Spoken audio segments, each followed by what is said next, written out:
Ministério da Educação anunciou ontem o reajuste de 15% do piso salarial de professores nas redes sociais. O chefe da pasta, o Camilo Santana, disse que assinou portaria que fixa o valor de R$ 4.420,55 como mínimo da remuneração. Aumentou cerca de 15%. Inclusive, o valor é de R$ 574,92 maior do que o que era cogitado anteriormente.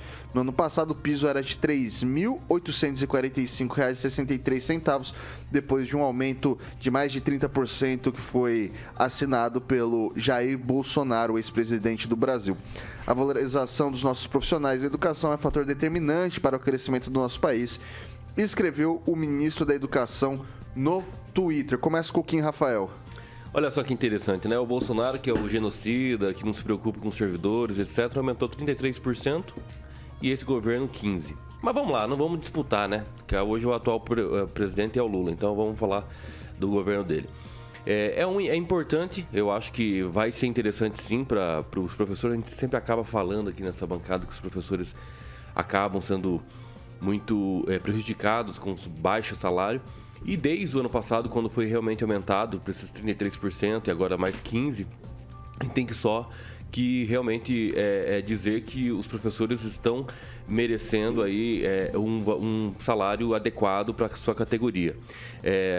Mas aí tem um negócio aqui, um ponto chave, né? O Supremo Tribunal Federal. O que tem a ver, né, o Supremo Tribunal Federal?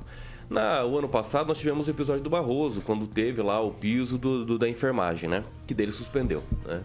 Aí ele virou legislador do nada. Aí eu quero ver como é que vai ser essa resposta desse ano, né? Do STF sobre essas questões relacionadas ao governo Lula. E o legislativo atual agora, que vai tomar posse em fevereiro. Eu acho que vai ser interessante a gente medir essas forças. Se o STF realmente tinha uma pessoa preferida, né, para assumir a presidência do Brasil, nós vamos ver a partir desse ano. Então é bom a gente ficar bem atento e os olhos bem arregalados para isso, porque isso vai ser muito interessante a gente comentar, se a gente, obviamente, não ser preso até lá. E até rimou. Pamela Bussolin, depois que o Bolsonaro aplicou esse reajuste de 33%, houve ampla manifestação de prefeitos, de governadores, enfim, falando que isso inviabilizaria as contas públicas do ponto de vista regional. Espera-se, talvez, manifestações congruentes nesse sentido a partir desse reajuste de 15% para o ano que vem? Passa a ser R$ 4.420 o piso do profissional de educação, tá? Isso aqui para 40 horas, tá? Daí a gente tem a conta para 20 horas e tem também, em tese, o valor que é ali para o auxiliar educacional, né? Os auxiliares de creche, que é um valor também de acordo com a carga horária, que aqui em Maringá, por exemplo, é de 30, o valor é proporcional, deveria ser proporcional nesse sentido. E aí, Pamela, politicamente, como é que isso vai vir? Então, Vitor, é justamente isso que eu ia falar e que eu quero ver. Qual vai ser o comportamento, né, dos prefeitos, né, que estão muitos, né? A gente viveu para ver, né, após um aumento aí para os professores, muita gente criticando, muita gente reclamando, dizendo que não tem dinheiro para pagar professor, que não seria viável, né? Coisas que a gente assistiu aí no governo Bolsonaro. Né, 33% de aumento e, lógico, né, os nossos magnânimos ministros do STF que sempre se colocam contra, desde redução tributária até aumentos aí para classes essenciais, como o Kim mesmo citou, a questão aí do pessoal da enfermagem. Então, agora que esse aumento parte do governo Lula, né, claro que ficou pela metade ali do que foi dado no ano passado, mas também já é um aumento, é bem-vindo, como a gente, né, sempre defende aqui, essa classe merece ser valorizada, mas vai ser muito interessante ver o malabarismo ou então o silêncio total daqueles que encontram dificuldade em tudo, agora aceitando de muito bom grado esse aumento, viabilizando os pagamentos, bem quietinhos, bem diferente do que foi ano passado. Vai ser bem interessante, isso que eu quero assistir. Luiz Neto, bom dia primeiro, né? Bom dia, Vitor. O que eu queria dizer em relação a isso é que os professores têm que ser valorizados, a gente tem que valorizar, de fato.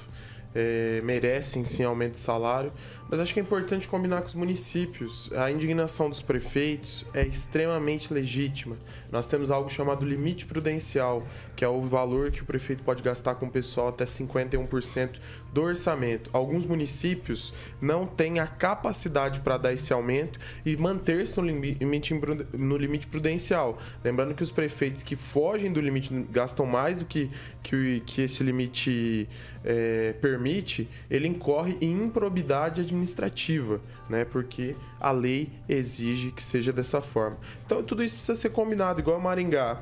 Essa questão, caso os prefeitos deem esse ajuste, sobe extremamente o limite prudencial. Quantos professores nós temos na rede em Maringá?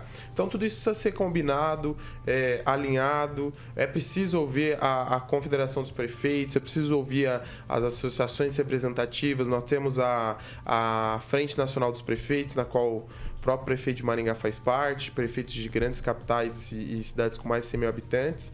E esse diálogo ele tem que ser constante, porque a realidade ela não acontece no Congresso Nacional, no Palácio do Planalto. A realidade está aqui nos municípios. Então, o município A tem condições, o município B já não, possivelmente, talvez não tenha. Né? Então, os municípios maiores se dão melhor nessa parte, porque têm um maior fundo, recebem maiores recursos, porque esse dinheiro sai da educação, só que os menores, infelizmente, vão pagar o preço aí pela decisão dos nossos gestores. Ângelo Rigon. Antes eu gostaria de falar um negócio aqui que o vice-prefeito Edson Scabora enviou, que tem a ver com o que a gente acabou de conversar e com esse assunto também. Atualmente temos 600 crianças aqui em Maringá na fila de espera. 600 crianças, desde que eu estou na lida, eu nunca vi um número tão baixo de pessoas na fila de espera. Mas há 400 vagas, tem mais de 400 vagas. Isso pela compra de vagas. Em 2017, quando assumiu, o Scabora está falando, a prefeitura, cerca de 6 mil crianças estavam na fila. 6 mil crianças. Ou seja, foram criadas cerca de 3.700 vagas próprias e 2.300 vagas privadas. 3.700 vagas próprias equivale a mais ou menos 10 escolas novas. É a colocação do vice-prefeito Edson Scabora. Em relação ao que vocês vêm fazendo, só lembrar que vocês que lembraram do Bolsonaro, ele lá na Flórida ficou muito contente vocês terem lembrado dele, porque o pessoal só tem lembrado dele negativamente aqui. E cidade pequena, a gente tem o exemplo de Paysandu, por exemplo. Lá você aumenta o número de vereadores, tudo bem que é legal, dentro da lei, certinho, mas você tem um efeito cascata. Lá, desde o ministro do STF até o vereador que ganha aqui, na Pirapozinho do Sul, você tem uma série de aumentos que nos envergonham até. Do cara estar legislando em causa própria, de aumentar os gastos públicos. Aí quando vem um gasto com o professor, que é uma coisa essencial volto a falar, para o desenvolvimento do país, tem que estar preocupado com isso. Não! Isso cabe ao poder público acertar. Corta na própria carne, não é isso que os caras falavam? Vamos cortar na própria carne? Corte na própria carne.